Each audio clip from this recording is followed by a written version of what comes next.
Olá, eu sou o professor Fábio Vieira, o seu professor de História do 8º ano. Nessa aula vamos aprender um pouco sobre as fases da Revolução Industrial. Como nas aulas anteriores aprendemos, a Revolução Industrial ela surgiu na Inglaterra. A Inglaterra foi a pioneira.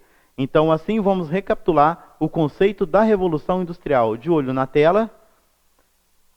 A Revolução Industrial foi o período de grande desenvolvimento tecnológico que teve início na Inglaterra a partir da segunda metade do século XVIII e que se espalhou pelo mundo, causando grandes transformações.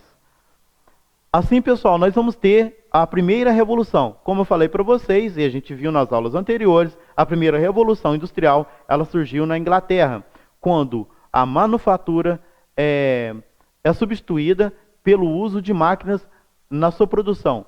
Não totalmente, mas em boa parte. Assim, vamos ter, na Revolução Industrial Inglesa, a manufatura na tecelagem de lã foi substituída pela maquinofatura. A mecanização se estendeu para as outras fábricas, a exemplo, as metalúrgicas. Então, um modelo ali instaurado depois do invento da máquina a vapor, que foi usado o mesmo mecanismo nas indústrias, vai deixar de ser usado apenas essas máquinas e essa tecnologia nos teares e passar a ser usado em grandes indústrias. Por exemplo, como está bem mencionado aí, nas indústrias metalúrgicas. Continuando aqui, segunda revolução industrial. Na segunda revolução industrial a gente vai ter um pouco de avanço tecnológico e científico. Porque o homem ele começa a pensar numa forma de diminuir tempo e assim tempo de produção, aliás, e assim conseguir maior lucro ou lucratividade. Assim vamos ter principais causas da segunda revolução industrial: Revolução burguesa, como a Revolução Francesa e a Revolução Inglesa. Pensamento liberal, influenciada pelo iluminismo. O que quer dizer aqui? Vamos voltar aqui na nossa fala. Quando falamos pensamento liberal influenciado pelo iluminismo, devemos lembrar de um pensador chave nessa ideia, chamado Adam Smith, que ele vai dizer para nós que tem uma mão invisível da economia. Essa mão invisível, então, controla os mercados e não há necessidade de maiores intervenções do Estado.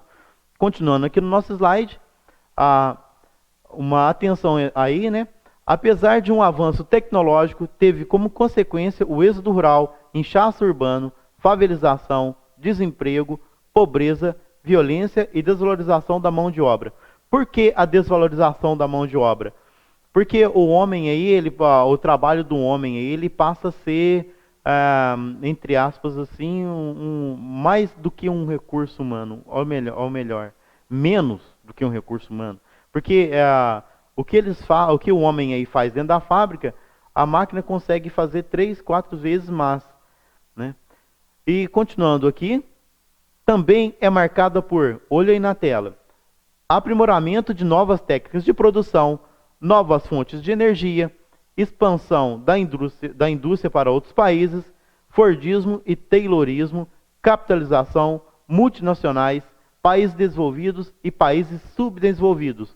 Então, pessoal, quando eu mencionei aqui o Fordismo e Taylorismo, então eu quero dizer que aí a forma de produção agora, ela passa a não ser daquela forma aleatória, do tipo pega um produto e produz ele de qualquer forma, impensada. Aí nós vamos ter uma administração científica da produção. Então Taylor tem a ideia de como fazer a produção em massa, mas não tem a fábrica. Já o Ford, sim, o Ford, aquele do carro Ford, da marca Ford, ele mesmo. Então o Ford pega as ideias do Taylor e aplica em sua fábrica. Então ele tem uma linha de produção e consegue produzir os seus carros, né, o famoso Ford T, em menos tempo, e assim atender a demanda da busca por esse produto. Também nós vamos não deixar de levar em consideração aqui a questão de países desenvolvidos e países subdesenvolvidos. Então, na lógica capital já global ali instaurada, nós vamos ter países que fornecem mão de obra e países que fornecem a tecnologia de produção.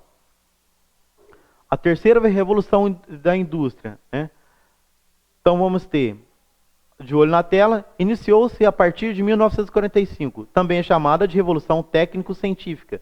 Destacaram-se a robótica, a genética, a informática, as telecomunicações, a eletrônica, e esta fase mudou também as relações sociais e as relações entre o homem e o meio, e a velocidade de informação. Vale destacar aqui, pessoal, que, olha, observem para vocês verem, foi no pós-guerra. Por que no pós-guerra acontece um aumento da tecnologia na indústria? Para atender o fronte, ou os países em guerra ali, era necessário uma produção muito rápida de material bélico. Então, pegou essa rapidez, essa dinâmica de produção das fábricas de materiais bélicos e levou essa ideia de produção rápida para as fábricas convencionais. Observe então a imagem. Hoje as multinacionais, elas dominam o mundo com suas marcas. Assim nós vamos ter a Relação Internacional do Trabalho, ou DIT, onde os países subdesenvolvidos vendem a um custo muito baixo a sua mão de obra, assim como a exploração de seu meio ambiente. Consequências do avanço industrial. Vamos observar aqui na tela.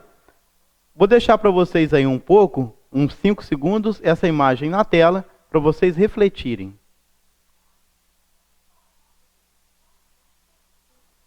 Pois bem, quando observamos essas imagens, né, nós conseguimos visualizar uma expressão de como o meio ambiente ele é utilizado para atender a indústria. Mas o motor que move a exploração do meio ambiente pela indústria somos nós, consumidores. Nós devemos consumir de forma consciente. Assim termina aqui a nossa aula com uma seguinte pergunta para vocês. Seria possível produzir com menos danos à natureza? Se sim, como? Até a próxima, pessoal!